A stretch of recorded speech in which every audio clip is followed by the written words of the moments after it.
Hello, so welcome to the Willow Kids podcast, a space where curiosity is nurtured, creativity is encouraged, and learning is treated as a lifelong adventure. At Willow Kids, we believe children thrive when education goes beyond memorization, when it invites wonder, builds confidence, and honors each child's unique rhythm of growth. In this podcast, we explore how kids learn best, hear from inspiring educators and parents, and share ideas that support thoughtful, joyful learning in academics, the arts, and in life. Whether you're a parent, educator, or lifelong learner, we're glad you're here. So let's grow strong minds and kind hearts together. Visit www.willow.kids, and thanks for being a part of the Willow Kids journey. So today in our study, we want to go over things that might be happening if your child is struggling with math. So this research explains how tutoring can help. And so we have a few questions here for our guest speaker. And the first one would be, why do some kids struggle with math even when they're capable learners? Hi, my name's Sarah. I have a master's in early childhood education and postgrad in special ed. I've been a teacher and a child care director and a parent. So that's a really great question. I think that math is, of all the subjects, one of the ones that can seem the most scary, especially to a young kid, because when you're looking at topics like reading or really language arts in general, or even science, it feels like a natural part of your day, a natural part of the world. You're seeing these things as you go. Whereas math, yes, you're seeing numbers, but on your average day, unless your parents prompting you, you're not necessarily saying like, how many crackers are on my plate? Let me count them. So I think it can feel kind of scary and feel like more steps than the normal like processing your way through the day. It doesn't Kind mean of they're not weird. capable of it. Yeah. It's just these kids don't feel these numbers are meaningful yet. They haven't been given a meaning or a foundation. So that's something that we might also be able to expand on. Yeah. So one of the things that I think I loved in my classroom that really helped the kids get that was I never did math on a piece of paper. I think that just looking at a written number to a 3, 4, 5, 6 year old is going to mean absolutely nothing because what does that number mean? Like yeah. So I always would have them grab a bucket of their favorite toys and we would physically count out like one dinosaur, two dinosaurs. And then here we have 10. What happens if we divide that into two groups? How many are in each group? Like that hands on physical math Right. gives it a lot more meaning. So we're providing some meaning before rules instead. That was what we're approaching, correct? Yeah. So how do kids actually make sense of these numbers? So maybe I can So start off with saying math learning is similar to learning a language. So maybe some language analogy is something that you might have some experience talking about. yeah, so just like with language, like kids learn language, like I said, in the context of their world. From the second they're even in their mom's stomach, they are hearing sounds, words, music, all of the things. I know, like, my daughter had her favorite songs when she was in my stomach, like, and you could feel her kicking when she heard her favorite songs, she knew. So for her, like, that was always calming, that was always contact. So making math one of those things is part of helping it understand their world. For young kids especially, they love to tell you how old they are, and that's a great way, I think, to start bringing numbers naturally into their, like, understanding. Every person has an age which has, like, a number associated with it. Yeah, so children need time to build connections before math rules start to feel useful. So utilizing real world links when tutoring and having conversations with these young minds often helps. So another thing I want to ask though is why does hands-on tutoring help so much, whether broadly or in specific ways that you may have encountered? So I think there's two like main schools of thought for like why hands-on learning is so important. One is creating lifelong learners. To me, I think that this is so crucial because if we're burning kids out on learning at 5 years old, what are they going to do when they get to high school? They're going to absolutely hate it. And why would they try? So, making learning fun and exciting and interesting is one of the most important parts of hands on learning because a 5-year-old is not going to do something they don't want to do. And if learning seems like a chore, it's scary, it's hard, they're not putting all their brain power into it, they're not going to enjoy it, and they're going to burn out on learning. Second school of thought, hands on learning actually helps with cognitive processing. When a child is just staring at a piece of paper or listening to a lecture, it goes in one ear, it goes out the other, and there's nothing actually being retained in their memory. Whereas if, let's say, we're learning fractions and one teacher is like, here's a piece of paper, one half is, 1/2 of 10 is fine, whatever, in one ear, out the other. Another teacher, here's a pizza. We have 10 kids in our class. How many times do we have to cut the pizza to make enough pieces for everyone? Now fractions are real. Now they're an important problem to solve so that you and all your friends get pizza. And that's something that you're going to understand and remember a lot more than just looking at it on a piece of paper. Yeah, so tutoring works best when children can interact with numbers in concrete ways, in other words, right? So tutoring one-on-one can give kids the chance to see numbers, touch objects, and compare amounts. So this kind of hands-on practice that we're discussing helps numbers feel real instead of abstract, like we said. And it also helps us slower down the pace since not everyone is Albert Einstein going 5 seconds to solve every single problem, right?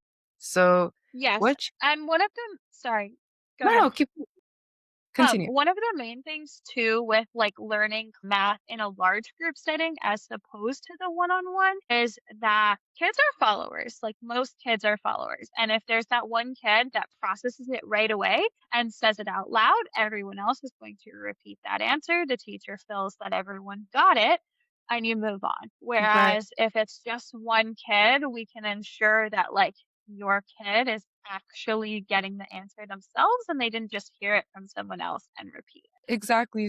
We're for sure gonna notice changes in a student academically and personally once they have these tutoring mechanisms going on.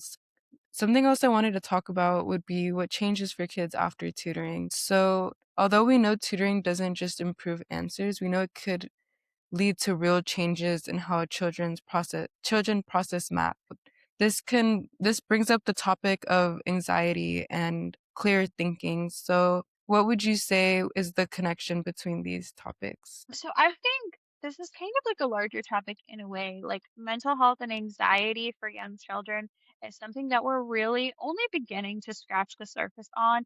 Like the amount of research that has come out in the last 4 to 5 years on the topic is probably more than there has in the last 100 years before that. So understanding that anxiety absolutely plays a major role in the learning process. And I think part of that comes from the fact that if you don't feel confident, if you don't feel smart enough, if you don't feel comfortable trying to figure it out, you're not going to try. And a lot of kids shut down. When I've worked with kids where the parent comes to me and they're like, they're really struggling, they're failing math, but I don't understand why they're smart.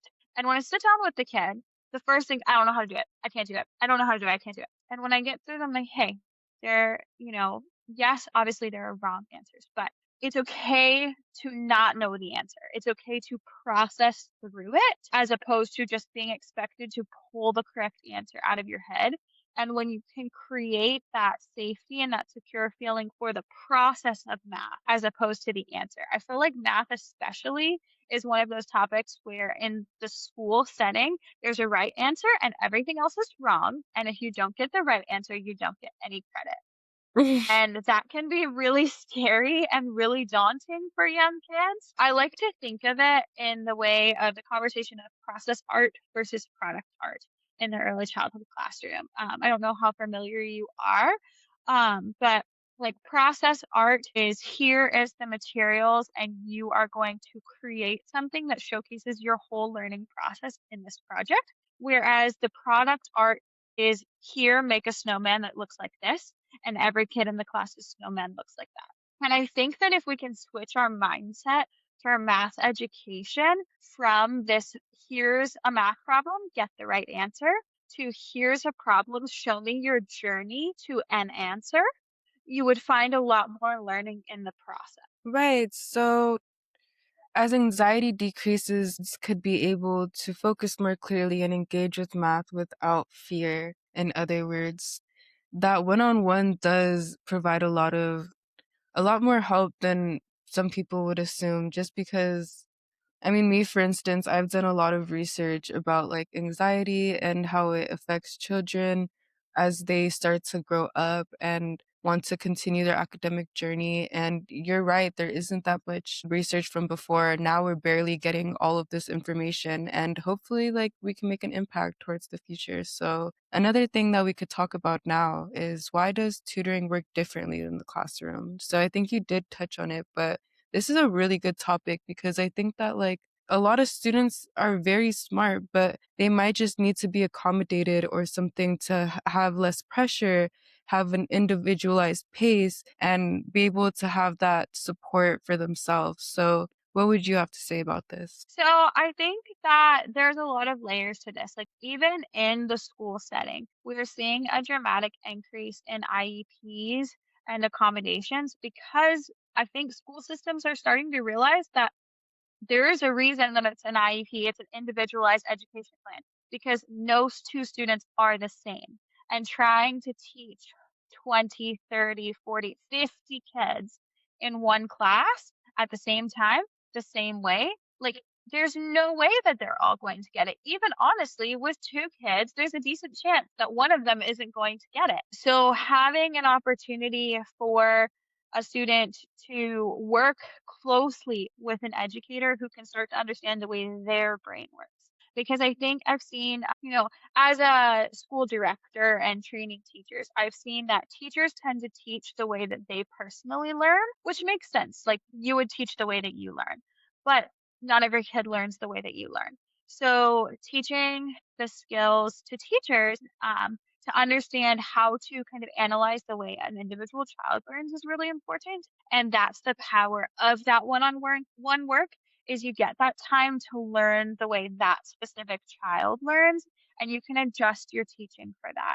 And that I think is the power of that one-on-one because in a classroom setting, like I can try my best to teach three, four, five different ways to approach a topic. It's still going to miss half because there's no like, here's the 4 ways to teach addition.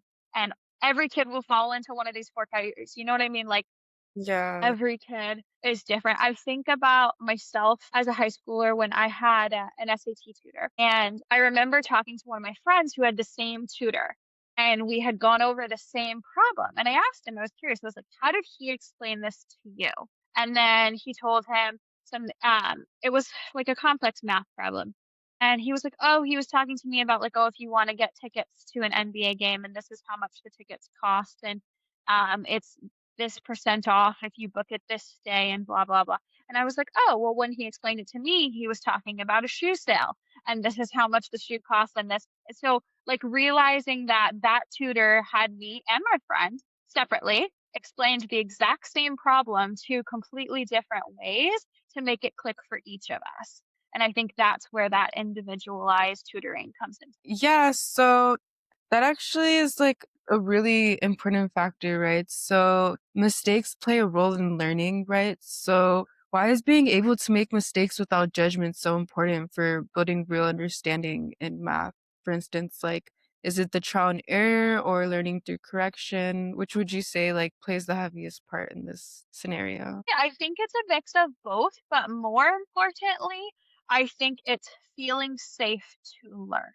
I think that we as a community of educators have shifted our thought process away from this right and wrong, all textbook, test based, all of that. Like that's the way like my parents went to school, where it was yes and no, everyone has to behave perfectly, detention, or suspension or all of these things that were like punishments for not doing well. When the reality is, if your class isn't doing well, like that's on the teacher. I've always been a believer that like if the whole class fails, like that's Right. on the teacher. Yeah. So I think we've kind of made this shift over to understanding that learning is a process. And especially too, if we burn out our learners at a young age, they have no hope of continuing their education. Like, I certainly would not have gotten a master's degree if I had developed such a hatred for learning in elementary school. Instead, my elementary school was very hands on learning, and I developed a love for the learning process as Mhm. opposed to feeling like I always needed to know the right. Yeah, so I love that you bring that up. And I actually would like to ask, what does the learning process look like for struggling learners? So, like, instead of test scores alone, what signs show that a child is truly starting to understand math and feel more confident? What do you have to say? Yeah, I mean, like, as with everything else we're talking about, every child is different, every student is different. I think it partially depends on what state they've come in with. If I have someone come to me, they're failing their math class and they're terrified. My Hmm. first sign is the fact that they're starting to try at all. They're starting to ask questions, not even answer things, but they're starting to ask me questions and Hmm. seem intrigued by the process.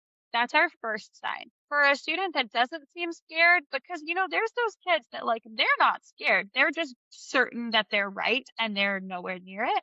And that's its own obstacle of trying to work backwards with them and figure out like where the processing is going off track. So with those students, I think it's again willingness to ask questions and slow down and actually look at the process. But I think too, like watching that level go down because most kids are not happy that they're struggling. Most kids are anxious that they're struggling. That's pretty normal reaction, especially when the expectation from their families, their teachers, their schools, whatever, is to get it right.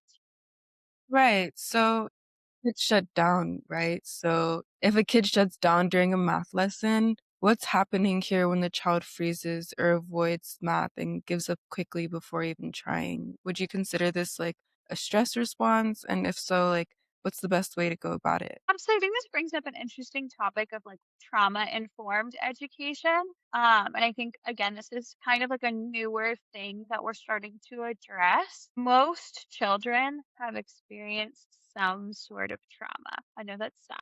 Most children have experienced some sort of trauma.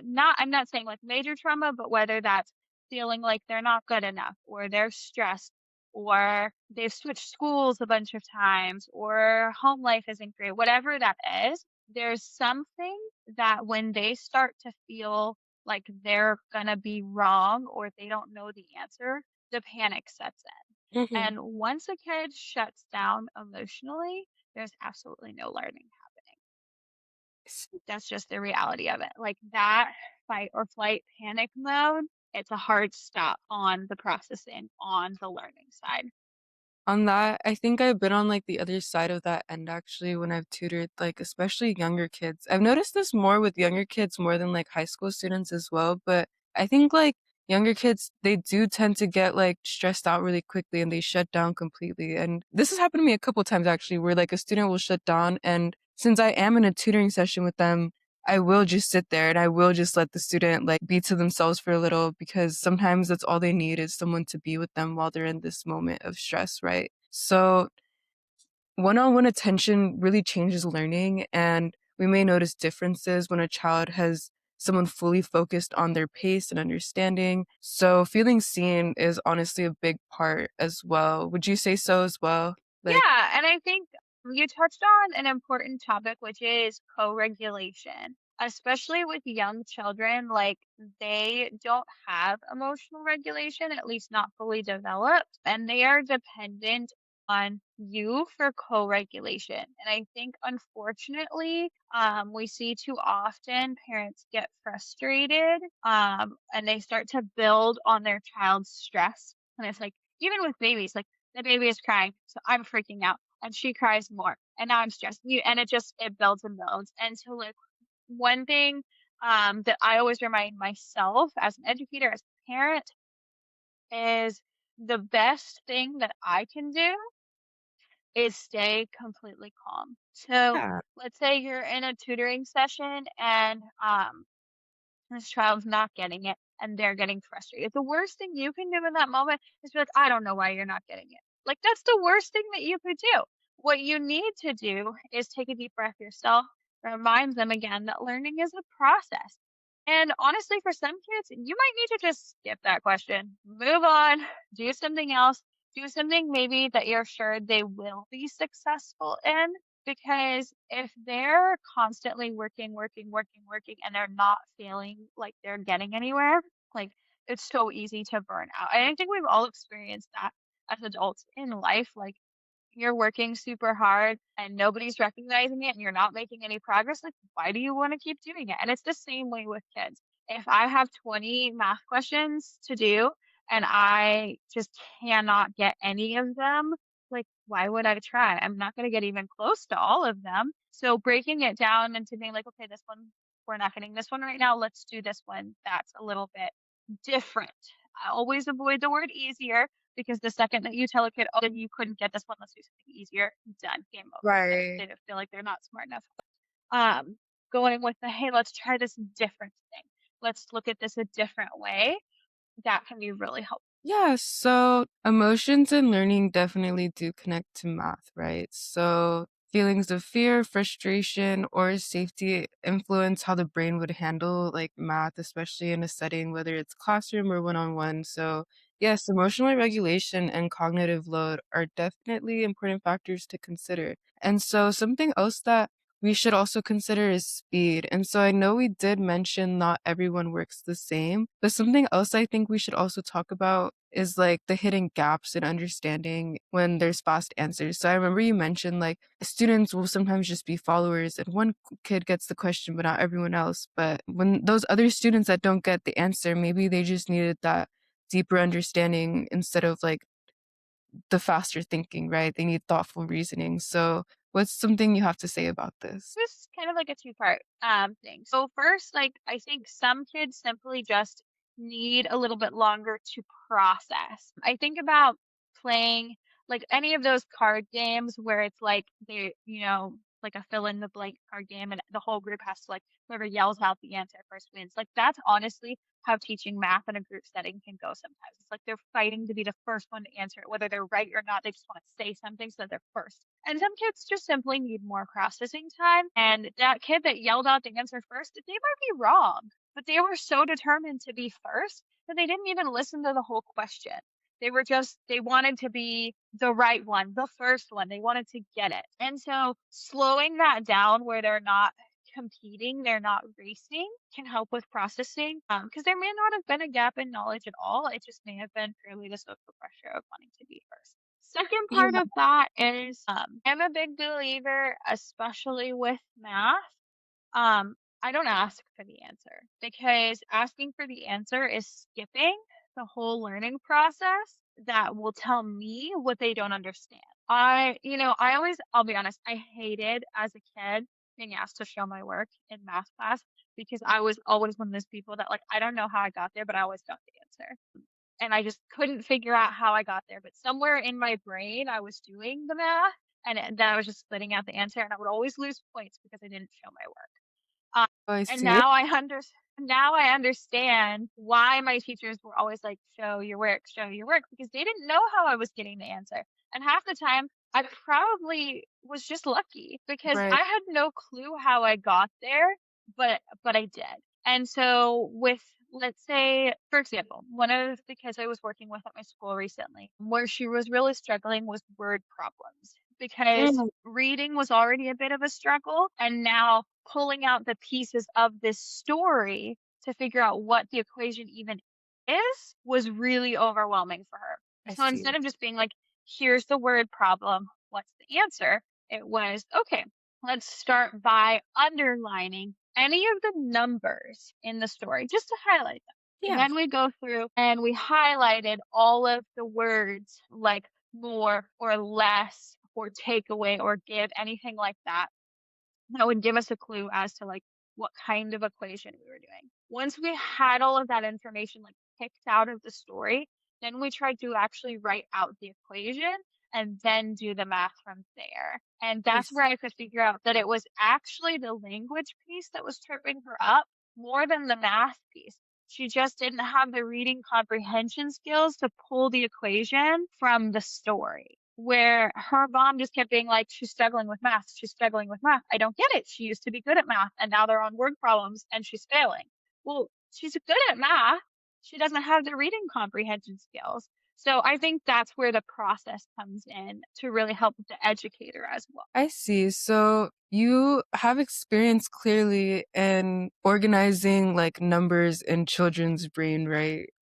So it's not like a mental gap, it's more of a mental map, right? That students need to be able to like clearly structure their numbers in like their head from a story. So this is supported by like neural representational change findings, right, from the NIH that we have read about. And so like another thing that I also wanted to touch on was why is repetition alone not enough? So this is something we haven't really talked about, which is why I actually would like to get into it with you. So more specifically, my question is framed around like why doesn't practicing the same type of problem over and over always lead to better understanding? So I think like a couple things like that might come up would be like it's like a more shallower practice and a lack of like transfer of knowledge, but this is like supported by contrasting forms of practice studies. So are you familiar with this topic? Yeah. So what would you like to add Yeah. to that? So I think there's a couple pieces of this. One, repetition and memorization is a very old school way of learning where you are expected to read a textbook, memorize it, and regurgitate it onto a test. And if you ask anybody who had to do that, say, I feel like history class is a really good example of that because you're expected to like memorize a bunch of dates that like why would you ever Right. need to know because we have Google. But like I don't remember any of the dates or years or anything that I learned in history class and I had to just like regurgitate onto a test. But what I do remember is when we were learning about union workers and we did a simulation where everyone in the class got assigned to be a specific character and you had to negotiate as like a labor union for better rights. I remember that. I remember, all of these important pieces of that struggle that I never would have remembered or really understood if all I had to do was be like, "Oh, the union strikes took place in Detroit on this date, for this reason." Like, you know what I mean? Like, that doesn't give me any value. Like generalization, right? We don't get an underlying understanding of what's really happening here. Right, and you also have to think about, like, short-term versus long-term memory. Like, memorizing something in the short term just to put it on a test is not actually gonna benefit me in the long run. It might help me, like, practice memorization, I guess, but to be honest, that's not the most valuable skill. What they're looking for in the workforce, in college, in graduate school, in life, is to be able to take information, process it, and actually do something with it. They're not looking I don't know a lot of jobs that your whole job is to read something and repeat it. Like, at this point, AI could do that. Like, we're not looking for people to just regurgitate information.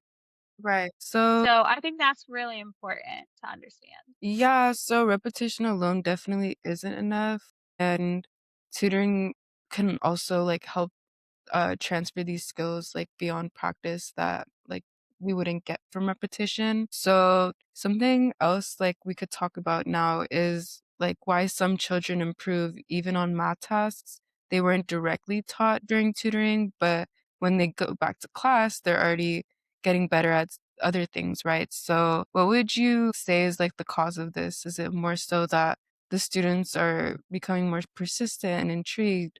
Or is there like an underlying understanding that they're connecting that the tutors may not have done for them, but they're able to do alone now? I think there's a couple of parts to this. One, once kids start to get it, their anxiety goes down, they feel confident enough to try. That's the first thing.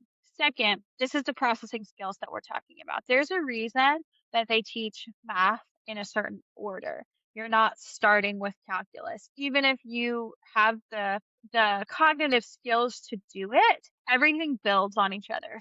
So one of the biggest things we see, one of the biggest reasons for children to fall behind is they were able to like fake it enough through, say, algebra 1 that they make it to the algebra 2 class, but they don't have the foundational skills to actually understand what is going on. So Yeah. even if the tutor didn't work on Algebra 2, they only really solidified and worked through Algebra 1. That foundation is now there to be able to process this new material and understand how to build on it. And I think that's also where that repetition, like coming back to that, if I just memorize that, 10 times 12 is 120, that's great. But now I don't know what 12 times 12 is. Whereas if I understand Mhm. what multiplication is, what it means, how to process the numbers through it, I can figure that out on my. Right, so when kids aren't overwhelmed, like, they have this free mental space to actually think through problems, right? So, why does, like, choice increase engagement? So, that means, like, how does giving kids small choices during tutoring affect their willingness to participate and persist? I think this is such an important topic in all of education, and parenting, honestly. Like, Yeah. 2-year-olds are the most stubborn people in the entire world. Like, if they don't want to do something, they're not going to do it. Even like my daughter is 7 months old. If I give her a snack and that is not the one that she wanted, she is going to throw it on the floor and scream at me until I give her the one she wanted. Of course, she can't talk and tell me what she wanted, so then it's on me to try to figure out. So I have learned here's two things, and she'll take the one that she wants. And even if neither of those things were what she wanted, she got to pick. And now she feels that she has autonomy, she has control.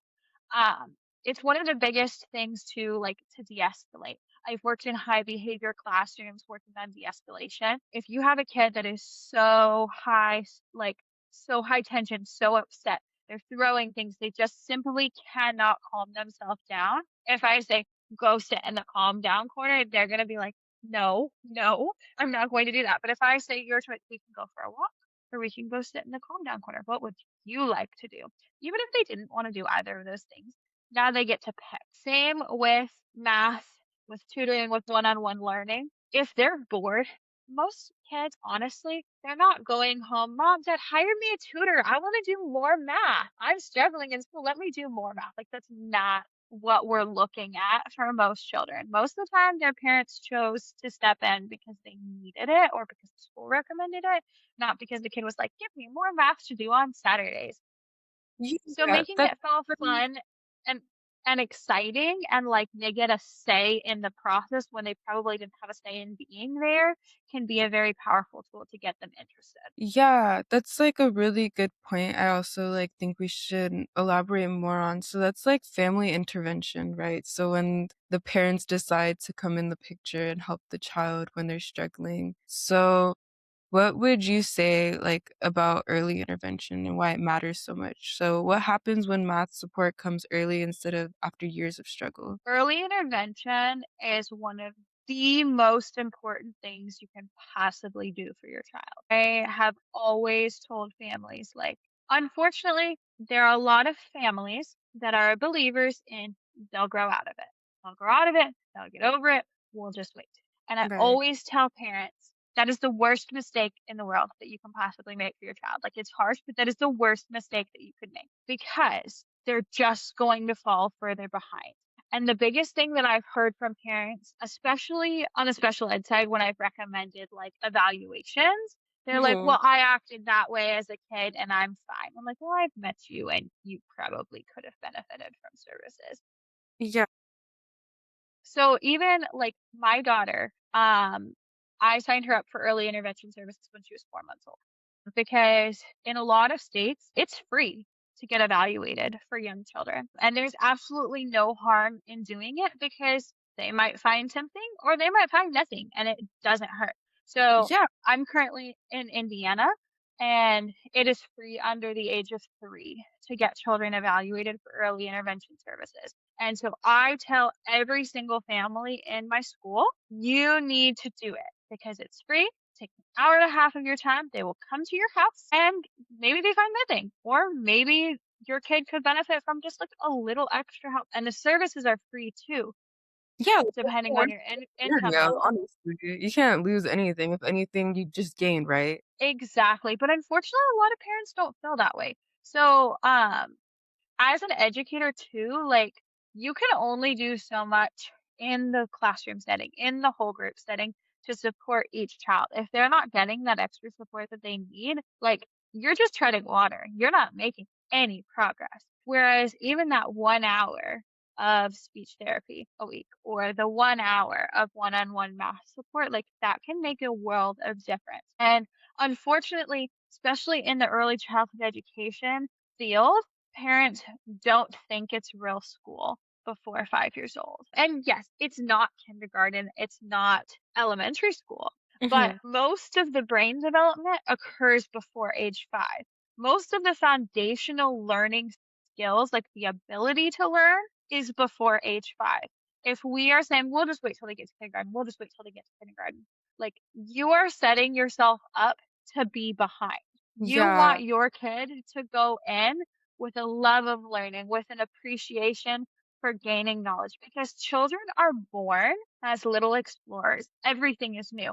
I'm always amazed when I look at babies and they have no toys next to them and they're just staring at the world. Like, I took my daughter to Target today and she sat in the cart like this at the lights on the ceiling for like 20 minutes because it was the coolest thing in the world to her. She'd never looked up and seen all those lights, and it was like amazing. And she literally sat there for 20 minutes, just like staring, jaw dropped, like, this is the coolest thing ever. Because children are born with a desire to learn. And unfortunately, if we don't foster that, that's going to go away. Right. And especially if we let frustration build, and when it comes to harder topics like math and science and reading, like if we let that frustration build and Yeah. we don't foster that desire to learn, like it's gone. You can miss your chance completely. And now you're fighting a much harder battle. I love where you're going with that because I liked how you were bringing up these abilities that you'd be able to start school with if you begin like these early intervention programs. And so it definitely does build some sort of confidence protection, right? Going into like a school where you have all these different ages and different people and you guys are all given the same task. It's a little bit challenging, right? Whether or not your child does or doesn't have increased or decreased levels of anxiety. There's always that confidence that some people will lack regardless. So having these early interventions would definitely give students like a boost on that, right? So And two, with young children, like I think once you get to middle school, high school, for some kids, not all, there is like a shame factor in not knowing, and especially too with actually getting extra support versus what I always tell parents, like if you're going to do tutoring or early intervention, speech therapy, developmental therapy, OT, PT, whatever it is, if you can actually do it before they turn 5 so that they don't remember and their friends are not like judging. Like when a therapist comes into the classroom in my school, it's like a celebrity. The kids love them. They're so jealous of this one kid that gets the extra one-on-one attention. Whereas like if a high schooler is like, "Oh, I have to go to developmental therapy," people are like, whether I don't think it's valid, but that's how high schoolers and middle schoolers are. Like sometimes they are judgmental. Unfortunately, that's being a teenager. But when you can do it early and when they're young, it's so powerful because they're excited. I loved going to occupational therapy as a kid because she had this swing from the ceiling that spun around in circles. And I thought it was the coolest thing ever. And I would brag to my friends, I get to go to this crazy cool place with swings on the ceiling inside. And my friends were so jealous. So I think changing that mentality and starting when they're young can be so powerful. yeah, so that like also kind of reminds me of like the student I was talking about earlier. The He was like a middle schooler, right? So he was starting to get tutoring and he got like really frustrated and shut down. And right before he shut down though, I was trying to like basically comfort him in the fact that he was like just feeling super nervous because he saw me work through a problem quickly, but it's because he asked me to just show him how I would do it, which I might have scared him, you know? But he just was feeling so frustrated that he wasn't fast enough. So how can like adults slow down without lowering expectations? So what's the difference between slowing the pace to support learning and lowering the expectations for a child? Honestly don't believe that pace should ever be a part of expectations. I think this is one of the problems with the whole model of times test. And I understand that you can't give a child like 18 hours to take a test because like, it's supposed to be supervised. Like, I understand that there has to be some semblance of time parameter, but when it comes to the learning process, I don't feel that time should ever be considered in whether or not a child succeeds. So I think unfortunately, the world that we live in, everything is about get done, and especially now with like the amount of homework that they're giving children, like, and understandably so, parents are like, get your homework done before you play. Well, now it's a race. How fast can I finish my homework so I can go play, so I can watch TV, so I can do whatever. So I don't think that pace should really ever be part of the process in terms of whether or not it's successful, which is why I like the model that some schools are switching to, which is where the kids get like a packet for the week and they get it on Monday and it's due the following Monday so that there's not that pressure because who knows what kids have going on after school or what their home life is like and giving them the whole week and whatever pace they need to do. I really like that model. I think it's a little bit more freeing and takes some of that time pressure. Right. So even like me myself as like a student, I remember like growing up, I didn't have that early intervention. So when I got to like college, that's when I intervented myself and decided to get like accommodated. So I can say like for sure that students definitely shouldn't be like judged based off how fast they process things. It's very normal, and that norm should like honestly be brought up more in like social media and things like that, because it's like something that like students definitely like they'll immediately think they're not smart because they didn't finish the test, but in reality, did you not finish the test because you didn't understand it or because there wasn't enough time, right? So a lot of that also links with pressure and individualized spaced and distractions, right? But that's a different topic. And so something else like we touched on a lot today was like reassurance and supporting our children, but what can families take away, like, overall, now that we've covered a lot of topics, like, in terms of struggling with math and defining a child's future, whether it does or doesn't? What do you think families could take away from this? Couple things. And I think I've often heard parents be like, "Oh, well, we're just not math people. Like, it's fine. We're not math people." And I want to say that, like, I don't think that's true. I don't think there's like math people and reading people. And I think dismissing it that way can be really detrimental to your child. So I think major things that I tell parents: bring math into your daily life, bring it into the real world, especially if you have a kid that's like, I hate to say like food motivated, but let's be honest, some kids are really food motivated. I myself was Can that you, kid. yeah, my daughter is that kid. Yeah. Obviously she's not old enough for this, but like, can you set the table? We have 5 people, so we need 5 plates and 5 forks and 5 spoons and, and have them count out stuff like that where it doesn't feel like a math problem. It feels like we're getting ready for dinner. I get my food faster. Things like that can be really helpful. And then the other main thing is like there's nothing wrong with your kid. Math is hard for a lot of people, and the school system moves at an unreasonable pace for most children because they have to, because there's a limited amount of days and time in the day and time in each class, and I get it. But if your kid isn't keeping up, there's nothing wrong with them. There's nothing wrong with you. They're not failing.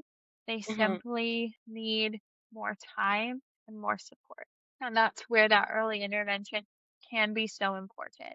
The other thing that I always like to remind people about early intervention is it's called early intervention for a reason. And the more you put it off, the more work it's going to take to get a child back on track.